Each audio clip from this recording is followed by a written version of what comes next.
Selamat siang Bapak Ibu sekalian. 2 hari Minggu saya tidak bersama-sama saudara. Tanggal 18 saya di Pekanbaru untuk memimpin perjamuan kudus. Lalu minggu yang lalu memimpin ulang tahun yang ke-15 dari GRI Cibubur. Kita bersyukur di suburb Cibubur ada gereja Tuhan di sana dan mereka boleh dikuatkan melalui firman Tuhan untuk berjuang di dalam visi dari gerakan Reform Injili. Kita bersyukur Tuhan menyertai kebaktian, ruangan mungkin menampung berapa ya, 150 atau 200 orang, penuh dengan orang, lalu mereka buka lagi ruangan sekolah minggu di lantai 2, di relay ke bawah diisi dengan banyak sekali orang pada hari itu.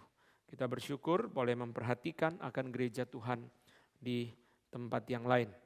Saudara sekalian, kita sedang merenungkan firman Tuhan dari buku yang ditulis oleh Paul David Tripp, Journey to the Cross. Buku renungan ini ditulis oleh seorang konselor reform yang bernama Paul David Tripp. Paul David Tripp tahun 2014 dia pergi ke dokter, ada satu gejala yang ringan dan setelah sampai di sana dia terkejut karena dia ternyata mengalami gagal ginjal yang akut sehingga dia harus melewati perawatan yang serius selama 4 tahun, melewati 6 kali operasi dan akhirnya banyak kesulitan yang dialami sejak dia ketahuan sakit itu. Secara sangat tidak diduga, tetapi dia mengatakan sesungguhnya Tuhan sudah mempersiapkan saya untuk melewati semua kesulitan ini. Karena doktrin kedaulatan Allah yang saya pelajari dan Injil yang berisi kasih karunia Tuhan sudah mempersiapkan saya. Buku Saat Teduh yang kita renungkan secara sangat berbeda dengan buku renungan yang biasa. Sebagai seorang konselor, saudara sekalian kita mendapatkan sharing. Saya membaca buku renungan itu seperti saya sedang dikonseling oleh dia. Sangat bagus sekali berbicara tentang pergumulan diri, perasaan, dan sebagainya. Harap saudara bisa mengikuti terus buku itu. Kalau saudara belum ada bisa cari di internet untuk bisa dapatkan, bisa pakai di dalam hari-hari yang masih ada sampai dengan Jumat Agung. Keputusasaan mungkin menunjukkan Anda pada fakta bahwa Anda terus berharap pada sesuatu di dalam hidup Anda. Dan hal itu terus mengecewakan Anda karena tidak dimaksudkan untuk memberi Anda harapan yang tak terputus. Kenapa kita putus asa? Karena ada yang kita harapkan, tapi terus mengecewakan. Inilah intinya, kata dia. Emosi Anda bisa menjadi indikator yang membantu di mana Anda telah menggantikan Tuhan dengan sesuatu yang lain. Emosi Anda adalah tanda Anda menggantikan sesuatu, menggantikan Tuhan dengan sesuatu yang lain.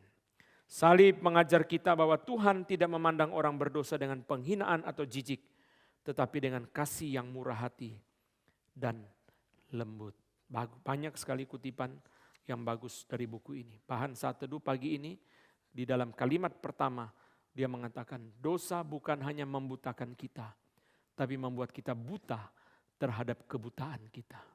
Bagus ya. Dosa bukan hanya membutakan kita, tapi membuat kita buta terhadap kebutaan kita. Selama 10 tahun eksposisi Injil Lukas sampai di pasal 23 dan di dalam pengaturan Tuhan yang sangat ajaib kita memasuki nats-nats tentang salib Kristus yang akan kita renungkan selama 3 hari Minggu ini. Mari kita menikmati kelimpahan firman yang kita akan mulai dengan Lukas 23 ayat yang ke-26 sampai dengan 31. Lukas 23 ayat yang ke-26 sampai 31. Ketika mereka membawa Yesus, mereka menahan seorang bernama Simon dari Kirene yang baru datang dari luar kota, lalu diletakkan salib itu di atas bahunya supaya dipikulnya sambil mengikuti Yesus. Sejumlah besar orang mengikuti dia, di antaranya banyak perempuan yang menangisi dan meratapi dia. Yesus berpaling kepada mereka dan berkata, "Hai putri-putri Yerusalem, janganlah kamu menangisi aku, melainkan tangisilah dirimu sendiri dan anak-anakmu. Sebab lihat, akan tiba masanya orang berkata, berbahagialah perempuan mandul dan yang rahimnya tidak pernah melahirkan dan yang susunya tidak pernah menyusui. Maka orang akan mulai berkata kepada gunung-gunung, runtuhlah menimpa kami. Dan kepada bukit-bukit timbunilah kami. Sebab jikalau orang berbuat demikian dengan kayu hidup, apakah yang akan terjadi dengan kayu kering?" Ayat 26 bersama-sama. Ketika mereka membawa Yesus, mereka menahan seorang yang bernama Simon dari Kirene, yang baru datang dari luar kota. Lalu diletakkan salib itu di atas bahunya, supaya dipikulnya sambil mengikuti Yesus. Mari kita membaca Matius 27. Mari kita membaca Matius 27 ayat yang ke-31b sampai 32a. Matius 27 ayat 31b sampai 32a. Kemudian mereka membawa dia keluar untuk disalibkan. Ketika mereka berjalan keluar kota, mereka membawa dia keluar. Membawa dia keluar untuk disalibkan. Saudara sekalian, cerita yang sedang kita baca ini adalah secara perjalanan Tuhan Yesus menuju ke Golgota. Yesus memikul salib, itu sebabnya saudara Simon dari Kirene dipaksa untuk memikul salib ketika Tuhan Yesus sudah tidak mampu. Saudara perhatikan, Lukas tidak mencatat ketika mereka membawa Yesus keluar. Lukas hanya berkata ketika mereka membawa Yesus. Tetapi saudara Matius yang ditulis untuk orang Yahudi 2 kali menggunakan kata keluar. Kemudian mereka membawa dia keluar untuk disalibkan. Ketika mereka berjalan keluar 2 kali. Kenapa saudara sekalian Matius yang ditulis untuk orang Yahudi memakai kata keluar 2 kali. Sedangkan Lukas yang ditulis untuk orang-orang bukan Yahudi tidak memakai kata keluar. Karena orang bukan Yahudi tidak mengerti apa artinya keluar. Tetapi orang Yahudi yang sudah terbiasa membaca Taurat, mereka mengerti apa artinya keluar, keluar. Saudara sekalian, ini adalah salah satu bagian dari cinta Tuhan yang luar biasa kepada kita, yang jarang sekali kita perhatikan. Detail-detail kelimpahan Tuhan itu seolah-olah terabaikan begitu saja ketika kita berjalan cepat-cepat untuk menuju kepada cerita Golgota. Ini sayang sekali. Saudara perhatikan baik-baik. Saudara perhatikan baik-baik. Ibrani pasal ke-13 ayat 12. Ibrani pasal ke-13 ayat 12 mengatakan begini. Itulah juga sebabnya Yesus telah menderita di luar pintu gerbang untuk menguduskan umatnya dengan darahnya sendiri. Keluar, dibuang keluar. Kenapa dibuang keluar? Karena Imamat 13 berkata orang kusta harus diusir keluar sebab dia najis. Dia tinggal di luar perkemahan. Barang-barang yang kena kusta, yang sudah terkena tanda kusta itu harus dibuang keluar, dibuang keluar, dibuang keluar. Supaya saudara dan saya bisa diterima di dalam kerajaan Allah, Yesus harus dibuang keluar. Itu sebabnya dia menderita di luar. Secara penyalipan itu terjadi di luar. Dan Matius yang ditulis untuk orang Yahudi sengaja memberikan garis bawah yang tebal. Keluar, keluar, 2 kali, keluar, keluar. Itu adalah satu bukti cinta Tuhan yang luar biasa. Yang tidak kita perhatikan, yang tidak kita renungkan setiap kali kita menjelang Paskah. Kita kehilangan bagian yang sangat mendalam ini. Kenapa dia menderita di luar?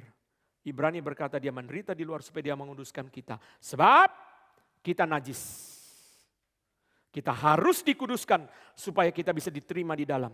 Dia harus dibuang keluar sebab dia najis dan terkutuk. Yesus dibawa keluar. Keluar, dibawa keluar 2 kali. Matius seolah-olah berkata kepada orang-orang Yahudi, orang-orang Kristen Yahudi, hei orang Kristen Yahudi yang sudah membaca Imamat, jangan lupa keluar itu berarti apa? Berarti dia dianggap najis, berarti dia dijadikan terkutuk, itu sebabnya dia keluar. Itu adalah bukti cinta Tuhan yang luput dari perhatian kita setiap kali kita merenungkan penderitaan Yesus. Iya ya, supaya saya diterima dalam kerajaan Allah. Dia harus dibuang keluar. Sebab kenajisan dan kutukan saya ditimpakan kepada dia. Supaya dia diusir keluar. Keluar. Matius sangat peka dengan hal ini. Keluar, keluar, keluar, keluar, keluar. Lukas tidak tertarik. Sebab dia tahu tulisan ini tidak akan bermakna bagi orang-orang bukan Yahudi yang ada di luar sana. Yang tidak pernah membaca Taurat. Itu sebabnya banyak sekali catatan-catatan yang sangat berbeda dengan Matius. Karena Lukas menulis itu untuk orang-orang bukan Yahudi. Tetapi Matius berkata dia dibawa keluar, keluar, keluar, keluar. Itu adalah satu ekspresi cinta Tuhan yang luar biasa. Supaya saudara dan saya yang najis bisa diterima di dalam kerajaan Allah. Dia harus diusir keluar. Diusir keluar, diusir keluar, keluar. Saudara sekalian, di dalam bagian yang pertama kita merenungkan mengenai perjalanan Tuhan Yesus menuju ke Golgota, perjalanan Tuhan Yesus menuju ke kayu salib. Dan kita menemukan saudara sekalian bahwa perjalanan keluar itu memperoleh respon. Dan sejak dari titik ini sampai dengan Golgota kita akan terus menemukan saudara yang namanya respon kepada salib. Respon kepada salib, respon kepada salib, respon kepada salib. Setiap orang harus mengambil respon kepada salib. Saudara sekalian, kita melihat di dalam bagian ini saudara, Simon Kirene dan juga para perempuan saudara memberikan respon. Sekalipun respon itu bukan keluar dari diri Kirene, tetapi ketika dia paksa dia harus mengambil keputusan. Alkitab sama sekali tidak mencatat tentang paksaan atau kalimat apa yang keluar dari Kirene ketika dia dipaksa. Alkitab seolah-olah menutup cerita itu. Film The Passion of the Christ mencoba menggambarkan istilah paksa yang dipakai oleh Matius dan Markus. Ketika Kirene dipaksa, seolah-olah dia ngomel, seolah-olah dia marah. Waktu Yesus dicambuk secara mereka, dia mengatakan, kalau kalian tidak berhenti memukuli dia, saya tidak mau pikul kayu ini lagi. Saudara sekalian, tetapi dia dipaksa. Dia harus mengambil sikap, mau menggerutu, mau mengeluh, mau protes. Nanti kita akan lihat. Perempuan-perempuan itu menangis. Dan dari titik ini sampai di Golgota, setiap orang harus berespon kepada salib Kristus. Apa yang menjadi respon saudara? Respon saya kepada salib. Setelah Injil, Paulus adalah penulis yang sangat banyak menggarisbawahi tentang salib Kristus. Di dalam 3 kesimpulan ini, yang saya simpulkan dari beberapa ayat ini. Paulus menetapkan hati untuk memikirkan salib Kristus terus-menerus. Paulus menetapkan hati untuk membanggakan salib Kristus terus-menerus. Paulus menetapkan hati untuk memberitakan salib Kristus terus-menerus. Di tengah-tengah pelayanan kepada orang Korintus yang mempunyai filsafat Yunani yang begitu banyak, dia mengatakan, saya tidak mau tahu apapun. Yang saya tahu cuma salib Kristus. Sekalipun dia seorang ahli perjanjian lama, dia seorang guru Yahudi, dan dia yang mengerti filsafat Yunani, dia mengutip pujangga-pujangga Yunani, dan dia berdebat dengan orang-orang yang mempelajari filsafat Yunani. Tapi Paulus berkata, aku telah menetapkan hati hanya memikirkan tentang salib Kristus. Aku tidak mau memikirkan apapun di antara kamu. Dia katakan itu dalam 1 Korintus 2. Kepada jemaat Galatia yang begitu bangga dengan Taurat, begitu bangga dengan sunat, begitu bangga dengan segala sesuatu. Paulus berkata, saya tidak mau bangga dengan apapun, saya hanya mau bangga dengan salib Kristus. Seolah-olah saudara, kalau kita membuka Instagram dari Rasul Paulus, kita hanya menemukan satu gambar yang dipasang setiap hari, yaitu gambar salib Kristus. Kita tidak menemukan gambar yang lain. Aku hanya mau bangga tentang salib Kristus. Dan Paulus berkata, aku memberitakan salib Kristus. Sekalipun orang Yahudi anggap itu batu sandungan, orang Yunani anggap itu kebodohan, saya tidak peduli. Inilah hikmat Allah, inilah kekuatan Allah. This is the power of God and the wisdom of God. Inilah yang akan saya terus beritakan. Saudara, respon apa selama bulan ini yang akan saudara ambil kepada salib Kristus? Kita lihat 2 respon. 2 hal yang terjadi di dalam perjalanan Yesus menuju salib. Pertama, Simon Kirene mereka paksa. Kedua, perempuan-perempuan Yerusalem rela. Beda ya. Simon Kirene yang datang dari kota Kirene yang ada di Libya, zaman sekarang ada di Libya. Dia bersama dengan istri anak datang untuk merayakan Paskah. Ada penafsir mengatakan mungkin dia orang Yahudi yang berdagang di situ. Orang Yahudi seperti orang Tionghoa yang berkeliling menjadi pedagang di mana-mana. Atau dia orang hitam, orang Afrika, tetapi yang sudah bertobat memeluk agama Yahudi. Tidak jelas. Para ahli berbeda pendapat. Tapi yang pasti dia datang ke Yerusalem untuk memperingati Paskah Yahudi pada bulan April. Paskah Yahudi pada bulan April dia datang untuk memperingati Paskah Yahudi. Lalu mereka paksa dia untuk memikul salib. Mereka paksa dia. Sementara saudara, para perempuan ketika melihat Yesus diperlakukan demikian rupa, saudara, di dalam kepolosan mereka, dalam ketulusan mereka, mereka menangis, mereka meratapi, tetapi Yesus berbalik menegur mereka. Dan Yesus tidak menegur Kirene.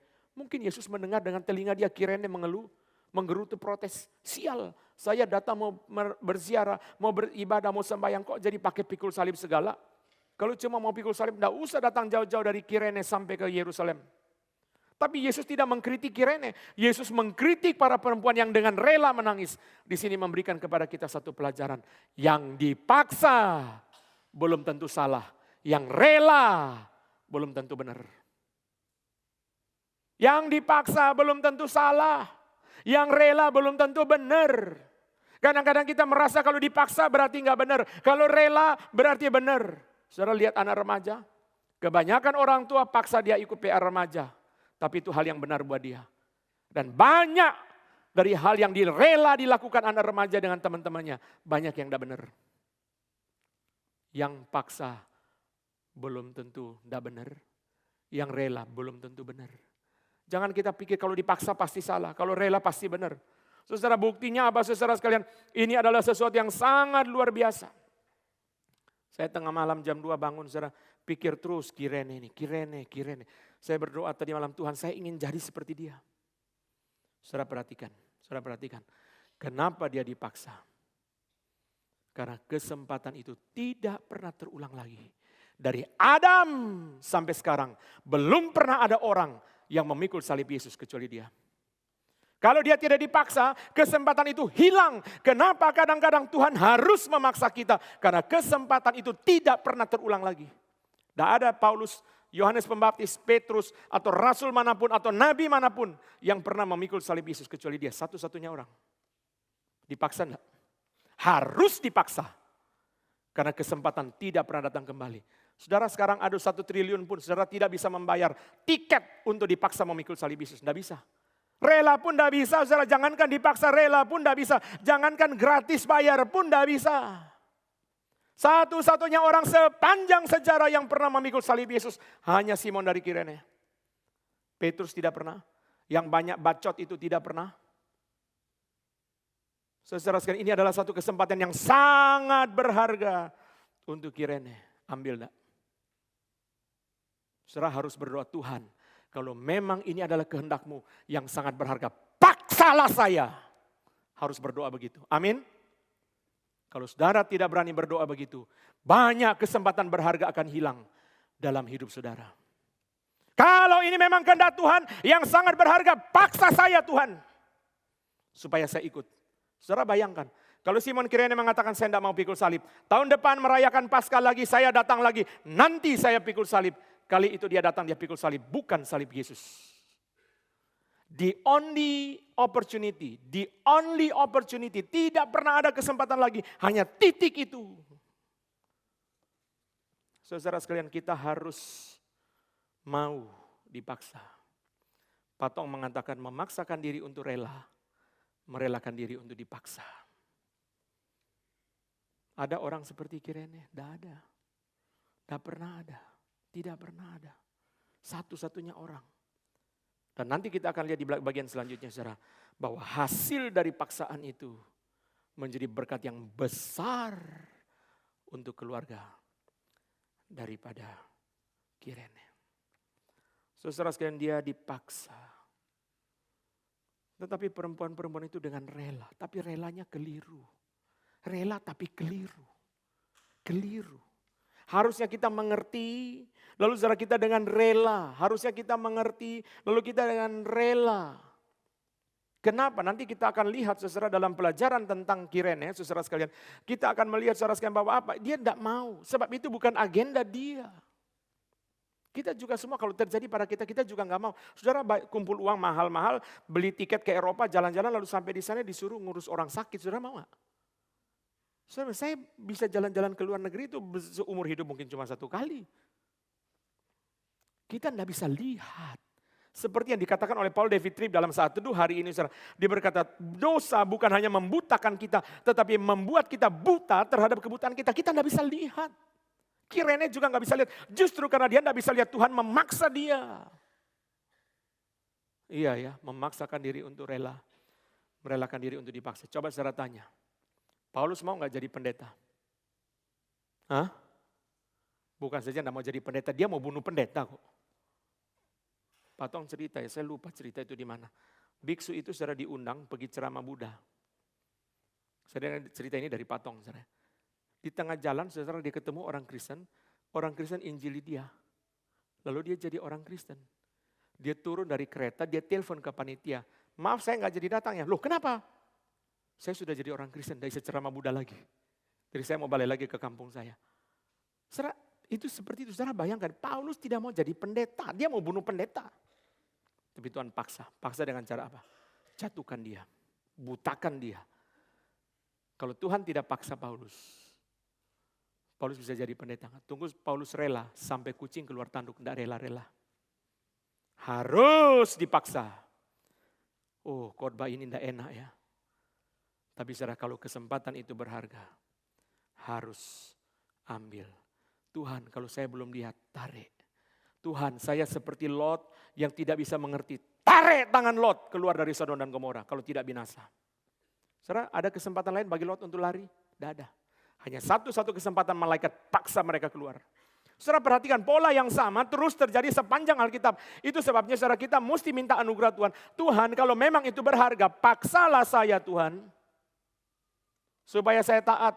Saya tahu itu sulit tetapi saya harus taat. Saudara kalau Lot mengatakan, malaikat jangan seret saya tidak mau. Hancur dia. Dipaksa tangannya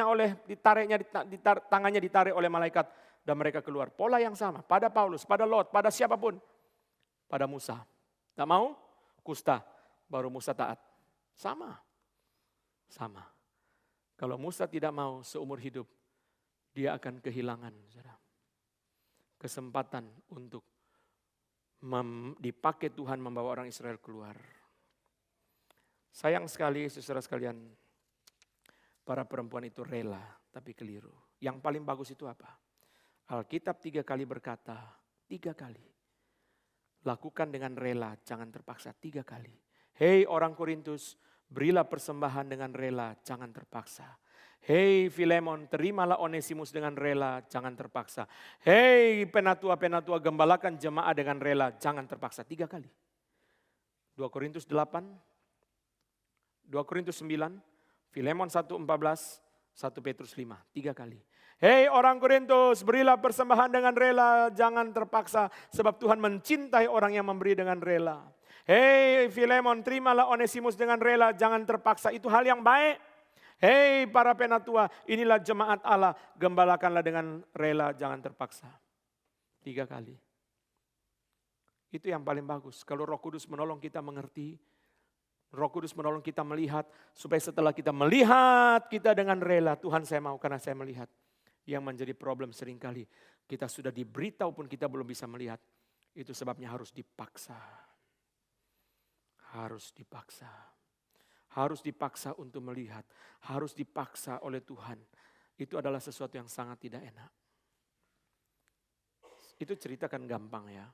Kalau orang pergi ke airport, lalu karena yang jemput terlambat, akhirnya saudara macet sampai di airport terlambat ketinggalan pesawat. Saudara sekalian begitu ketinggalan pesawat dia balik lagi kepada yang antar, dia marah-marah berjam-jam. Sampai sore berita di TV berkata pesawat itu kecelakaan. Lalu apa kalimat selanjutnya? Kita jadi rasa aneh ya. Dia sudah marah-marah. Terus buka flight radar, loh kok berhenti? Buka detik.com, loh kok ada kecelakaan? Kan begitu saudara. Harus ada paksaan. Patong mengatakan memaksakan diri untuk rela, merelakan diri untuk dipaksa. Semua. 1, 2, 3. Memaksakan diri untuk rela, merelakan diri untuk dipaksa. Tidak enak pasti. Tapi kalau itu Tuhan mau dan itu penting. Harus. Semakin saudara berontak, semakin sakit. Kalau Tuhan mengasihi saudara, Dia tidak akan lepas saudara. Dia akan tarik terus. Saudara marah, dia pukul. Saudara marah, dia cubit. Saudara marah, dia tusuk pakai tusuk gigi. Masih marah pakai jarum. Lama-lama lebih keras lagi. Demi kebaikan kita, kita harus memaksakan diri untuk rela. Sesudah inilah respon yang kita temukan. Yesus melakukan itu di atas kayu salib. Dia menyerahkan diri dia dengan rela untuk dipaksa. Itulah yang kita temukan di atas kayu salib. Mari kita masuk ke bagian kedua. Bagian yang kedua kita lihat Kirene. Mari kita baca Markus 15. Mari kita baca paralel daripada cerita ini di dalam Markus 15 dan sekaligus kita membaca Roma 16. Dua bagian sekaligus. Markus 15 ayat 21. Dua bagian ini mari kita baca sama-sama. 1, 2, 3. Pada waktu itu lewat seorang yang bernama Simon, orang Kirene, ayah Alexander dan Rufus, yang baru datang dari luar kota, dan orang itu mereka paksa untuk memikul salib Yesus. Roma 16 ayat 13, mari kita baca sama-sama. Roma 16 ayat 13, 1, 2, 3. Salam kepada Rufus, orang pilihan dalam Tuhan, dan salam kepada ibunya yang bagiku adalah juga ibu. Rufus. Matius tidak menyebut nama Alexander dan Rufus. Lukas tidak menyebut nama Alexander dan Rufus. Karena dua-duanya tidak ada hubungan.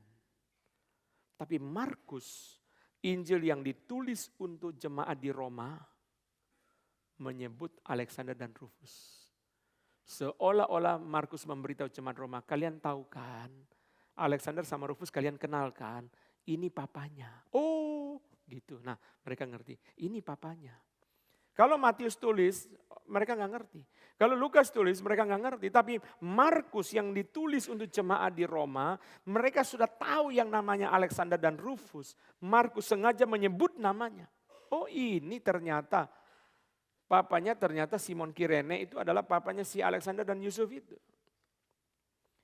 Saudara sekalian kita melihat, saudara dari penjelasan sebelumnya, saudara bahwa dia dipaksa karena ini adalah satu kesempatan yang sangat berharga. Saudara sekalian memang, saudara perhatikan apa yang sedang dilakukan oleh Simon. Pada waktu itu Yesus membawa palang. Sebenarnya tradisi yang benar itu bukan membawa cross, tapi palang.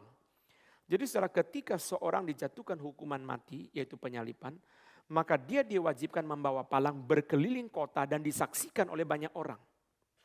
Itu sebabnya kalau kita menonton film Yesus yang lain, kita akan menemukan versi yang dia hanya membawa palang. Itu namanya patibulum. Jadi salib itu terdiri dari dua bagian, namanya patibulum dan statibulum. Statibulum itu yang vertikalnya. Vertikalnya itu sudah ditancapkan di sana, sudah ditaruh di tempat penyaliban. Lalu dia bawa patibulum, sudah berkeliling. Tujuannya apa?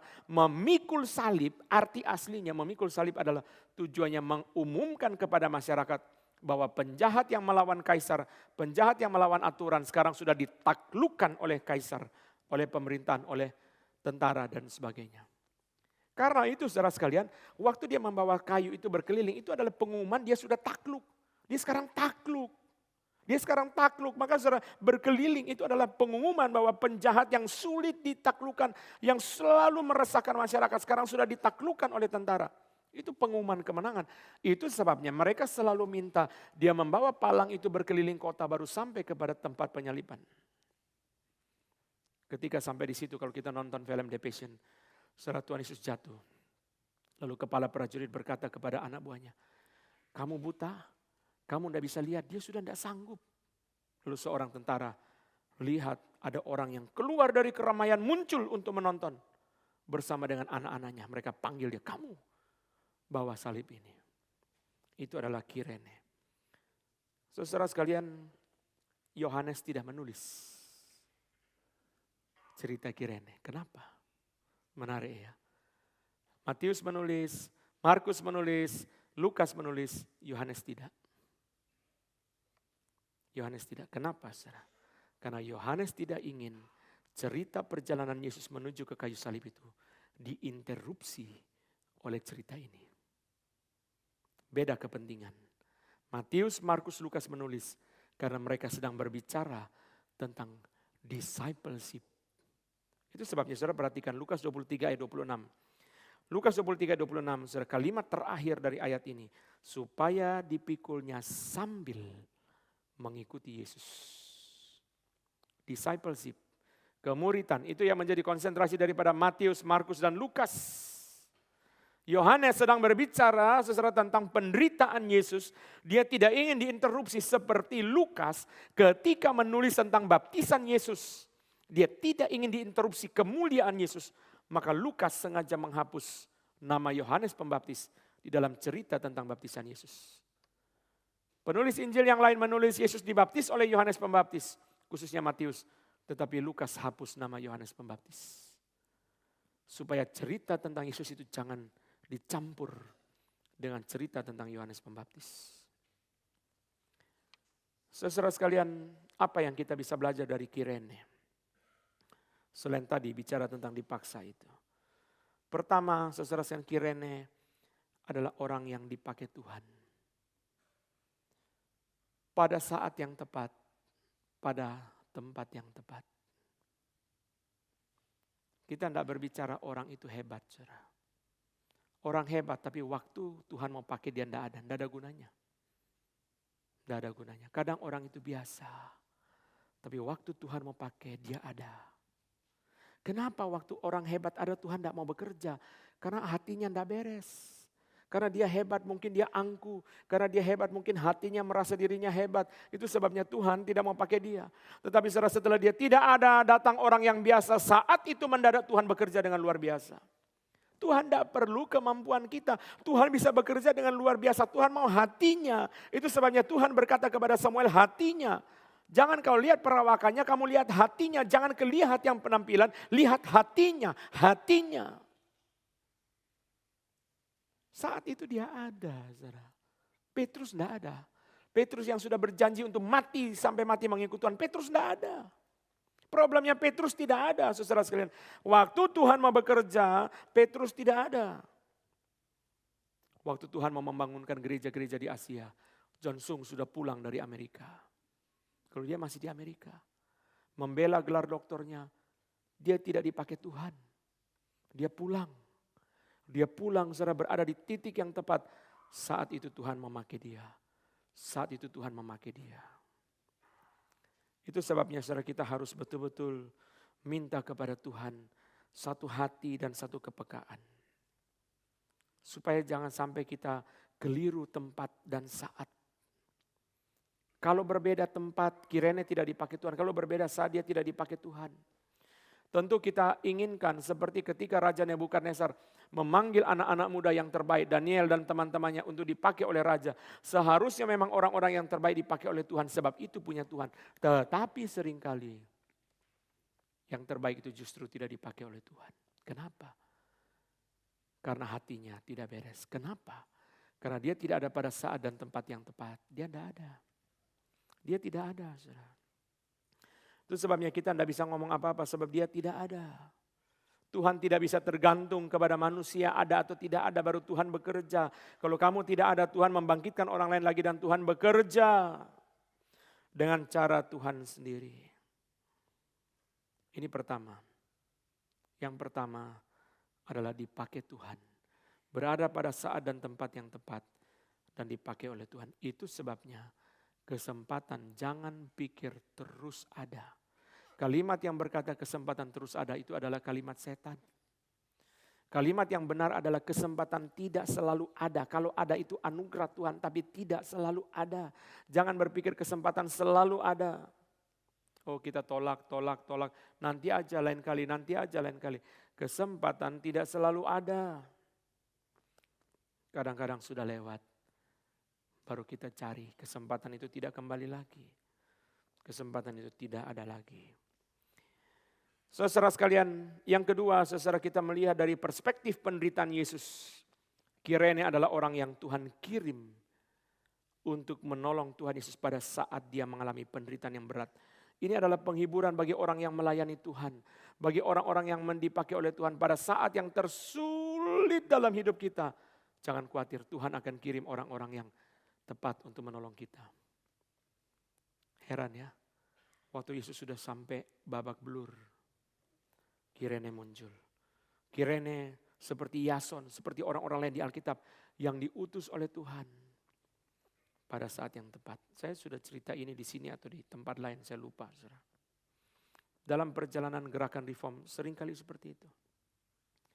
Seringkali seperti itu. Waktu kami kapin di Pekanbaru juga sama. Saudara. Seperti itu. Ngurus izin, berbelit-belit. Susah ini, itu, apa segala. Begini, harus begitu. Saudara. Ketemu satu polisi. Pak, mau nggak ikut KKR Patong, nanti Patong datang. Hah? Saya tiap hari nonton khotbah Patong. Langsung dia tanya, izinnya bagaimana? Iya, ini ada mesti begini-begini. Mana orangnya, suruh saya telepon sekarang. Ya, saat yang tepat Tuhan kirim orang yang tepat. Kadang-kadang kita tidak lihat orang itu sebelumnya. Sudah jalan dulu, baru kita lihat banyak kali kesempatan. Termasuk saya sendiri secara pribadi, banyak tidak disaksikan kepada saudara. Ketiga, saudara perhatikan, seperti tadi saya bilang, Lukas khususnya memberikan tekanan kepada pemuritan di sini, ayat 26. Kirene memikul salib sambil mengikuti Yesus, sambil mengikuti. Ini bicara tentang kemuritan. Saudara, Simon Kirene adalah orang yang menjalankan perintah Yesus, menyangkal diri, pikul salib, ikut aku dengan hurufiah. Murid-murid tidak ada. Dia betul-betul jalankan, saudara sekalian. Dia menyangkal diri. Kenapa? Dia datang ke Yerusalem dengan segenap agenda yang dia sudah susun. Mungkin dia sudah jual barang untuk bisa pergi ke Yerusalem. Dan agenda itu dibubarkan oleh Tuhan. Saudara. Dia harus menyangkal diri. Kirene adalah orang yang benar-benar memikul salib, artinya apa? Dia menaklukkan diri bukan kepada Romawi, tetapi dia menaklukkan diri kepada Tuhan. Agenda dia dibubarkan. Kehendak Tuhan dia jalankan. Menjadi murid Tuhan artinya betul-betul menjalankan agenda Tuhan. Bukan agenda kita. Yang kamu inginkan Tuhan bubarkan. Jangan percaya diri. Seringkali saudara kita begitu senang, begitu berharap kepada orang tertentu. Ternyata dialah yang paling menyakiti kita. Begitu kita ketemu dia senang banget. Sampai semua kita udah lupa. Begitu dia menyakiti kita, secara langsung tidak senang diomongin namanya. Karena kita pikir kita Tuhan. Kita pikir kita bisa mengendalikan seluruh agenda hidup kita. Tidak bisa, kita bukan Tuhan. Kirene taat saja.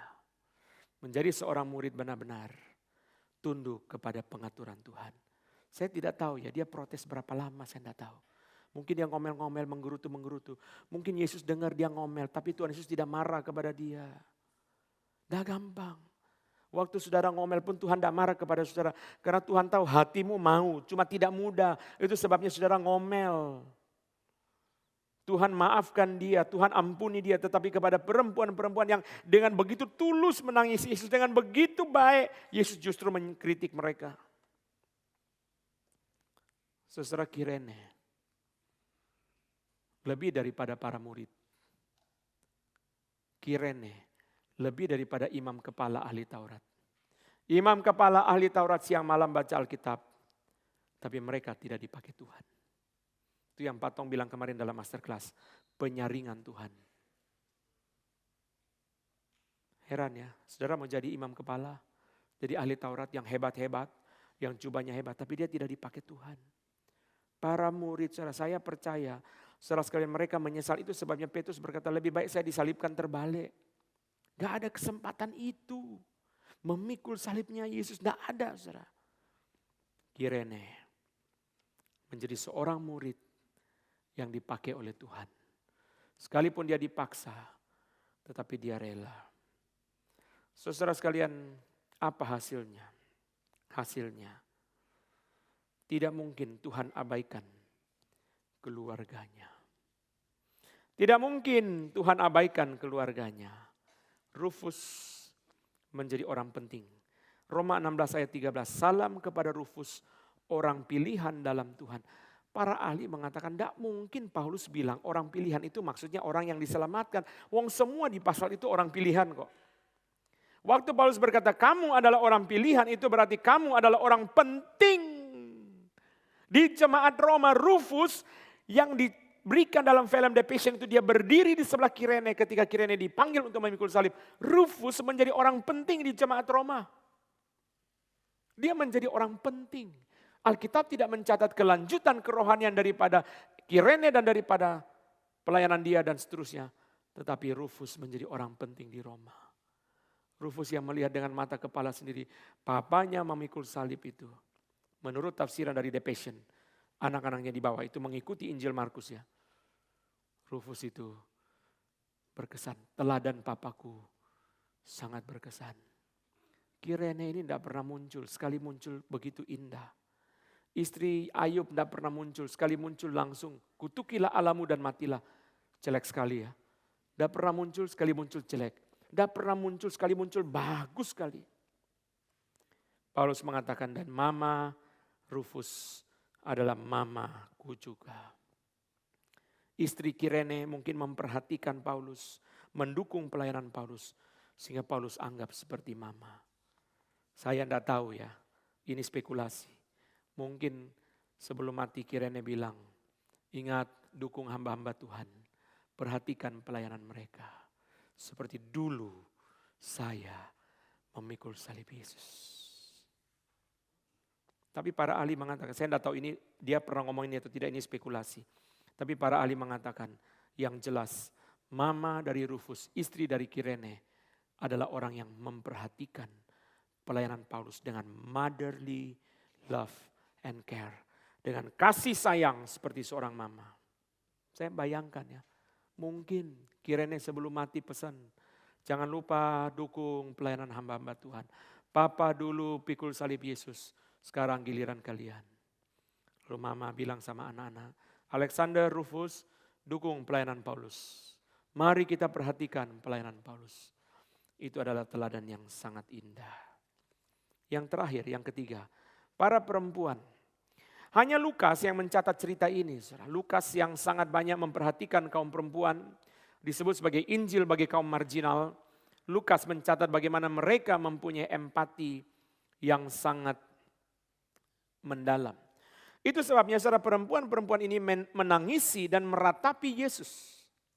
Terjemahan yang lebih tepat bukan menangisi, perempuan-perempuan ini memukul-mukul dada dan meratapi.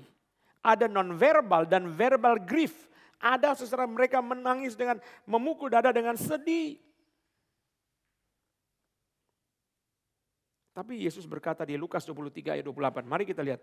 Lukas 23 ayat 28. Yesus berpaling kepada mereka dan berkata, hai putri-putri Yerusalem, janganlah kamu menangisi aku, melainkan tangisilah dirimu sendiri dan anak-anakmu.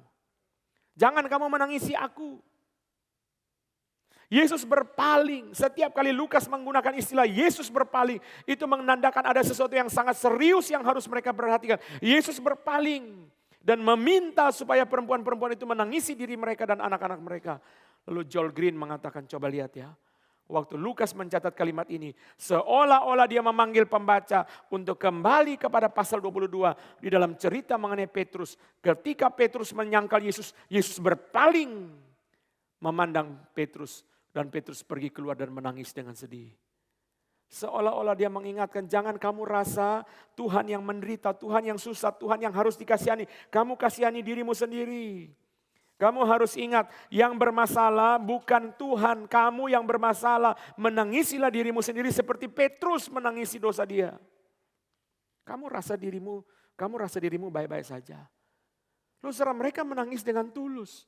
Mereka menangis sebagai satu genuine simpati, satu simpati yang tulus. Mereka menangisi Yesus, kasihan dia menderita. Yesus bukan mengkritik itu. Yesus berkata, jangan lupa, you punya problem. Jangan berpikir bahwa kita tidak masalah, yang masalah itu orang lain. Itu saudara kalau dengar short saya di Instagram itu saudara ya. Itulah pemungut cukai dalam Lukas 18 itu. Bukan, dia tidak mengatakan I am a sinner.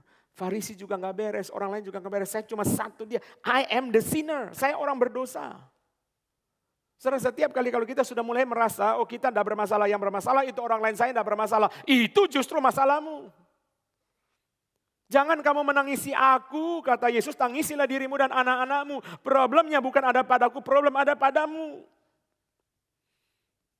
Di sini memberikan kepada kita saudara sekalian satu pesan yang sangat kuat. Tidak semua tangisan itu benar dan perlu. Yudas menyesal tapi keliru. Esau menangis dalam Ibrani 12 tetapi keliru. Kadang-kadang bukan simpati yang diperlukan tapi tindakan nyata. Kadang-kadang bukan simpati untuk orang lain, simpati untuk diri sendiri. Yesus berkata, selumbar di mata orang kamu lihat, tapi di balok di matamu kamu tidak lihat. Kamu menangisi selumbar di mata orang. Coba perhatikan di matamu sendiri ada balok yang harus kamu tangisi. Hei putri-putri Yerusalem. Jangan hanya menangisi selumbar di mata orang. Jangan merasa diri kita aman, baik-baik saja, tidak ada masalah. Mungkin justru kita yang sedang bermasalah kita tidak sadar. Mungkin justru kita yang sedang harus dikasihani kita tidak sadar. Kita merasa orang lain yang susah. Kita melihat memang sudah lihat penderitaan Yesus itu begitu sangat kasihan. Secara natural siapapun melihat penyaliban akan sangat kasihan dan jatuh empati. Tapi jangan lupa, Yesus berkata tangislah dirimu sendiri. Kenapa? Tangisilah dirimu sendiri dan anak-anakmu sebab akan tiba masanya. Ini adalah kali keempat, saudara sekalian, Yesus berbicara mengenai kutukan Yerusalem. Yesus berbicara 4 kali dan Lukas mencatat 4 kali. Matius hanya mencatat 2 kali. Kenapa? Yesus mengutuki Yerusalem 4 kali, Lukas mencatat 4 kali, tetapi Matius hanya mencatat 2 kali. Kenapa? Kenapa ya?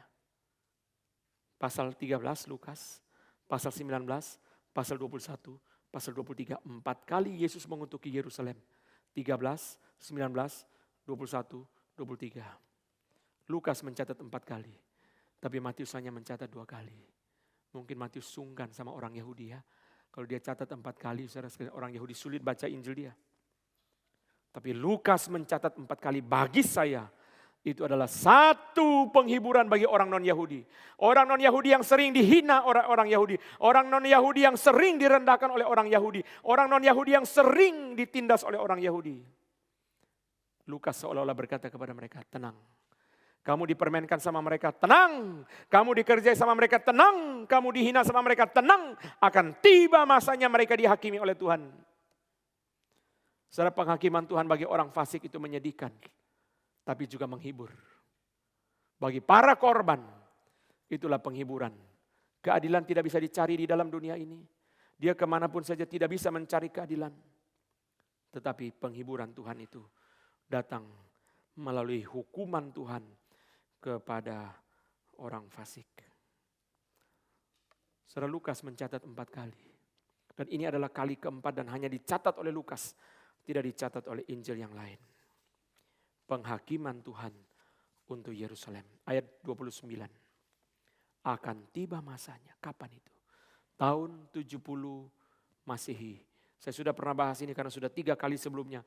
Ketika Jenderal Titus datang mengepung kota Yerusalem. 1 juta orang mati menurut Yosefus.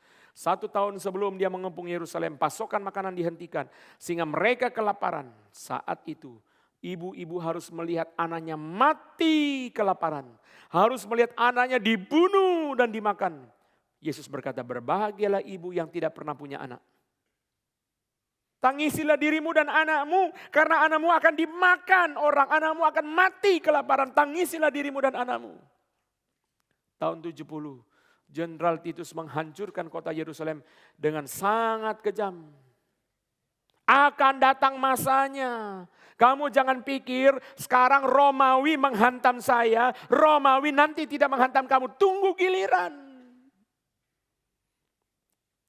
Saking dahsyatnya hukuman Tuhan itu, sampai saudara sekalian, Yesus mengutip Hosea pasal ke-10 di ayat 30. Maka orang mulai berkata kepada gunung-gunung, runtuhlah menimpa kami. Dan kepada bukit-bukit timbunilah kami. Lebih baik kami mati ditimpa gunung daripada kami diperkosa. Lebih baik kami mati ditimpa oleh bukit-bukit daripada kami dimakan oleh orang-orang Romawi. Kalimat ini muncul 3 kali. Kalimat pertama muncul di Hosea 10. Penghakiman Tuhan untuk Samaria. Kalimat ini kedua muncul di dalam Lukas 23. Penghakiman untuk Yerusalem. Dan kalimat ini akan muncul sekali lagi di Wahyu 6. Penghakiman terakhir. Murka anak domba. Runtuhlah menimpa kami. Waktu penghakiman terakhir. Begitu dahsyatnya murka Allah bagi orang fasik yang tidak bisa lari. Sampai mereka berkata, lebih baik sekarang gunung timpa kami. Karena kami tidak bisa lari dari murka anak domba yang begitu dahsyat. Kamu jangan pikir kamu baik-baik saja. Akan tiba masanya orang yang tidak punya anak justru berbahagia karena dia tidak harus melihat anaknya menderita. Raja Zedekia ditangkap, saudara, sebelum dia dibutakan dua matanya, saudara, anaknya dibunuh di depan dia. 2 Raja-Raja 25. Kenapa? Kenapa anaknya dibunuh depan dia sebelum dia dibutakan? Karena itu adalah peristiwa yang lebih menyakitkan daripada kedua matanya dibutakan. Raja Zedekia ditangkap, saudara, dibunuh dulu anak-anaknya depan mata dia. Setelah dibunuh baru dia matanya dibutakan. Kenapa enggak dibutakan dulu? Ada kemanusiaan. Baru bunuh anaknya, dia enggak lihat. Dia harus melihat dengan mata kepala sendiri. Kedua anaknya dibunuh. Sangat menyedihkan. Akan tiba masanya. Kamu jangan rasa baik-baik saja. Lalu ayat 31, ayat yang paling aneh. Lukas 26 ayat 23 ayat 31. Sebab jikalau orang berbuat demikian dengan kayu hidup, apakah yang akan terjadi dengan kayu kering? Apa artinya, saudara? Siapa kayu hidup, siapa kayu kering? Para ahli mengatakan kayu hidup itu adalah Yesus. Tuhan Yesus sedang memakai metafora yang muncul dalam Yehezkiel. Kayu yang mentah kalau dibakar sulit terbakar sebab dalamnya penuh air. Tapi kayu kering begitu ditaruh langsung disambar api. Lalu Yesus berkata, kalau kayu hidup, kayu basah saja dimakan api, apalagi kayu kering. Aku yang tidak bersalah, yang tidak berdosa, dihantam sama Romawi, apalagi kamu. Aku yang tidak bersalah, tidak berdosa, dibiarkan oleh Allah menanggung kesulitan ini, apalagi kamu. Jangan rasa dirimu baik. Kadang-kadang ya kita punya sindrom teman Ayub, ini istilah saya. Sindrom teman Ayub. Sindrom teman Ayub itu, saudara, kalau lihat orang bermasalah kita langsung rasa diri baik. Kalau lihat orang kesulitan langsung rasa diri tidak ada apa-apa. Jangan lupa mungkin kita justru mempunyai masalah yang lebih besar daripada dia. Tapi kita tidak pernah tahu. Kadang-kadang ada orang mengatakan, kamu ada waktu enggak? Kapan? Nanti hari ini. Mau ngapain? Temani aku yuk ke rumah sakit, aku mau general check up. Aku rasa ada yang tidak beres. Oh ya boleh, nanti habis itu kita pulang makan, ngobrol-ngobrol ya. Oh ya teman baik, pergi. Sampai sana rumah sakit bilang, Pak, 1 gratis 1. Jadi kalau Bapak mau ada teman boleh. Oh ini temannya ikut sini. Kamu mau gak nih, mumpung dia kasih gratis ini ada promosi. Kamu aja gak apa-apa. Ya daripada nunggu di luar main-main HP, sudahlah ikut check up. Begitu keluar kanker stadium 4. Yang temannya yang pertama malah biasa-biasa aja. Ini yang tidak mau check up, loh. Malah dia yang justru kanker. Sering kali kan cerita begini kita terima. Kita rasa diri baik-baik, kita rasa diri tidak bermasalah. Yesus berkata, be careful. Kamu rasa dirimu baik-baik, mungkin kamu yang sedang bermasalah. Minggu depan kita akan teruskan lagi saudara bagian yang kedua dari penyaliban. Mari kita bangkit berdiri. Kita masuk ke dalam doa. Tuhan, kami bersyukur untuk firman Tuhan pada pagi hari ini. Kami terus berdoa minta supaya Tuhan menjadikan kami seperti Kirene. Yang benar-benar menerima anugerah yang begitu besar. Dan Tuhan memberkati kami dengan kesempatan yang begitu indah. Tuhan bentuk hati kami dan pakailah kami seperti Tuhan memakai Kirene. Terima kasih ya Tuhan untuk anugerah Tuhan pada siang hari ini. Dalam nama Tuhan Yesus kami berdoa. Amin. Aku percaya kepada Allah, Bapa yang Maha Kuasa, Halik langit dan bumi. Dan kepada Yesus Kristus anaknya yang tunggal Tuhan kita. Yang dikandung dari Roh Kudus, lahir dari anak darah Maria. Yang menderita sengsara di bawah pemerintahan Pontius Pilatus. Disalibkan, mati dan dikuburkan, turun ke dalam kerajaan maut. Pada hari yang ketiga, bangkit pula dari antara orang mati. Naik ke sorga, duduk di sebelah kanan Allah, Bapa yang Maha Kuasa. Dan dari sana ia akan datang untuk menghakimi orang yang hidup dan yang mati. Aku percaya kepada Roh Kudus, gereja yang kudus dan am, persekutuan orang kudus, pengampunan dosa, kebangkitan tubuh, dan hidup yang kekal. Amin. Silakan duduk.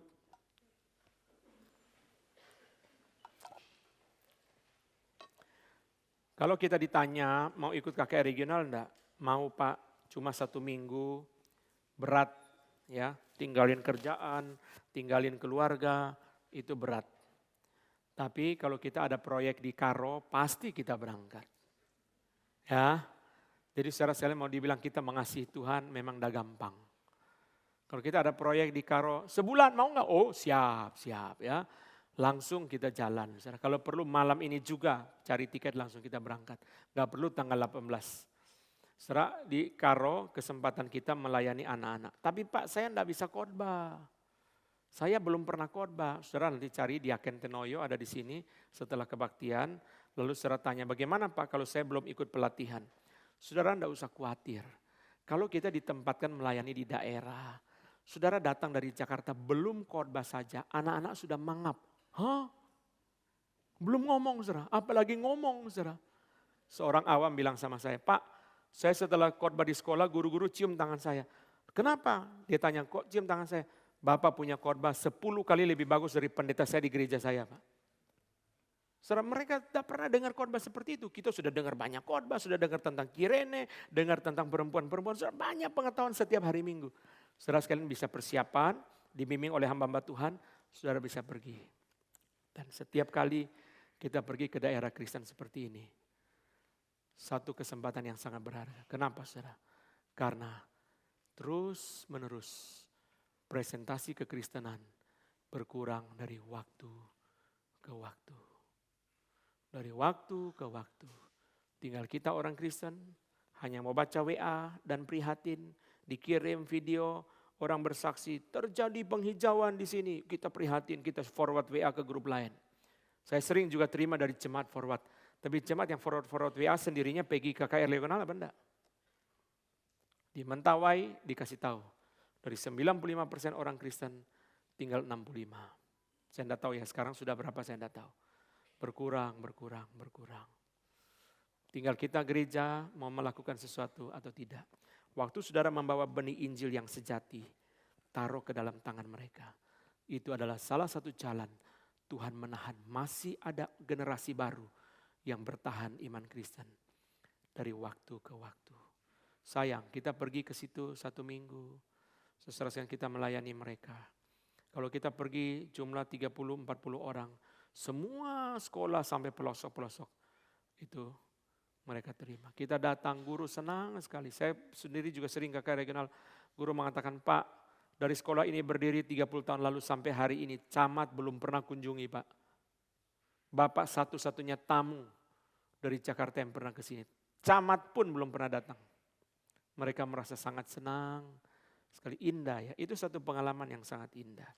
Kita bisa pergi terus menerus ya. Satu kesempatan yang sangat baik.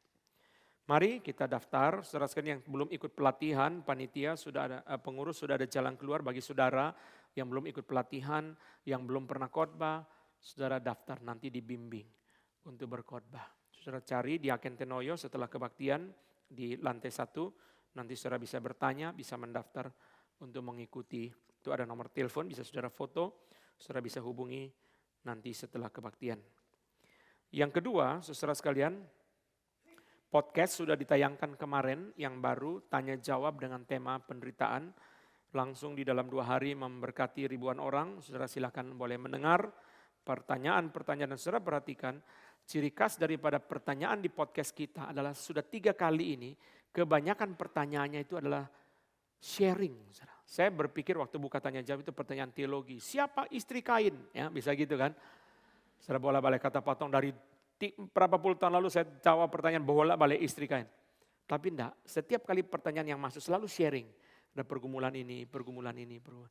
Saya enggak tahu ya kenapa Tuhan kasih. Sudah 3 kali tanya jawab selalu seperti itu.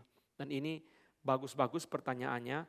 Saudara bisa dengarkan dan juga bagikan. Siapa tahu dalam podcast ini menjawab pergumulan saudara. Menjawab pergumulan teman saudara. Bagikan link dari YouTube kepada mereka. Hari Rabu akan ada pembinaan untuk penata layan. Setiap orang yang melayani apa saja, jangan lupa saudara datang. Kenapa? Kemarin dalam doa pagi saya mengatakan kita kehilangan meaning yang mempertahankan kita terus segar dalam pelayanan. Kehilangan meaning. Kemarin saya jelaskan saudara. Kalau kita tidak belajar terus menerus, pelayanan kita setiap bulan kita melayani menjadi rutin yang tidak bermakna. Mari kita belajar bersama-sama. Tanggal 16 Maret ada kesempatan yang sangat berharga. VLV akan diadakan di gereja kita dipimpin oleh pendeta Ivan Kristiono. Pendeta Ivan bagi saya adalah konselor yang terbaik di seluruh gerakan reform. Dan saudara sekalian, setiap saudara mengatakan, saya bukan konselor Pak, saya bukan guru, saya bukan hamba Tuhan. Jangan lupa, barang siapa pernah mendengarkan orang sharing, dia sudah konselor. Saudara pernah dengar orang sharing enggak? Saudara pernah dengar anak sharing enggak? Itu saudara udah konselor. Kalau saudara keliru menjawab, merusak dia. Karena itu setiap orang perlu. Bukan hanya penatua, diaken, diakones perlu, setiap orang perlu. Setiap hari. Saudara nggak jadi hamba Tuhan pun di kantor teman kantor sharing, di taksi aja lo supir taksi sharing. Setiap hari anak sharing, siapa sharing, pasangan kita sharing, siapa saja. Saudara. Mari kita belajar, iya ya. Pak Ivan begitu kaya, saudara tema ini, saya juga waktu pilih tema ini saya pikir-pikir, mau kasih Pak Ivan tema apa ya? Sudah Tuhan Yesus ajalah, kemuliaan Kristus. Sesuai dengan komitmen kita, kemuliaan Kristus. Karena dia, saya percaya ya, disuruh ceramah konseling 100 malam pun kurang. Saudara. Dia sangat limpah, dia pelajari begitu banyak dan dia menghidupi. Dia bilang saya satu bulan bisa konseling 40 kali. Saudara. Bisa banyak sekali dia konseling orang. Saudara. Dan saya percaya Tuhan memberi dia pemahaman, pengetahuan, bakat yang sangat bagus. Pak Ivan punya kesempatan melayani. Saya sudah undang dia bulan tahun lalu kan, undang dia. Saya bilang sama dia, Pak Ivan, Pak Calvin sudah pindah khotbah di Kebun Jeruk ya. Pak jangan undang saya sudah penuh Pak. Tidak ada waktu hari Minggu lagi, sudah penuh. Jadi saudara sulit sekali memperoleh kesempatan untuk bisa belajar seperti ini. Saya mengharapkan saudara ya. Tahun 2015 atau 16 kita mengundang Pak Ivan bikin seminar komik di Kebun Jeruk. Pak Ivan saya percaya pendeta yang paling mengerti komik game. Mungkin seluruh Indonesia loh. Saudara tidak bisa ketemu. Karena dia teman kamar saya di sekolah teologi. Dia baca komik saudara ribuan. Jadi dia teman kamar saya saudara.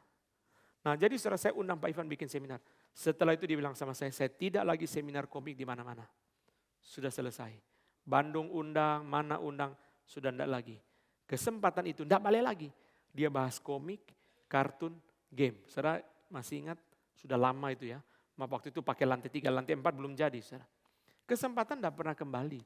Hanya mereka yang bijaksana seperti Kirene langsung. Waktu ada kesempatan itu. Aduh tapi hari Sabtu waktu sama keluarga. Memaksakan diri untuk rela. Merelakan diri untuk dipaksa. Nanti sudah lewat, tidak ada lagi. Saudara nyesel. Kesempatan tidak muncul lagi. Sangat berharga. Zoom tidak ada untuk Jabodetabek, hanya fisik di gereja ini. Zoom hanya disediakan untuk non-Jabodetabek. Pasca sekolah minggu akan diadakan pada hari Minggu, beberapa minggu lagi anak-anak kita diundang untuk membawa teman-teman mereka, teman sekolah, teman les, sepupu untuk mengikuti pasca sekolah minggu yang diadakan di gereja kita pada tanggal 24. Mari kita bersama-sama membawa anak-anak kita, teman-teman mereka terutama, ditebus dengan darah yang mahal pada tanggal 24. Lalu kemudian secara yang terakhir doa komunitas akan diadakan pada hari Kamis akan datang mendoakan anak-anak dalam keadaan yang khusus. Mari kita melayani, ini adalah pelayanan ya. Kita tidak memberi mereka uang, tidak membantu keluarganya, tapi saudara melayani dengan mendoakan mereka.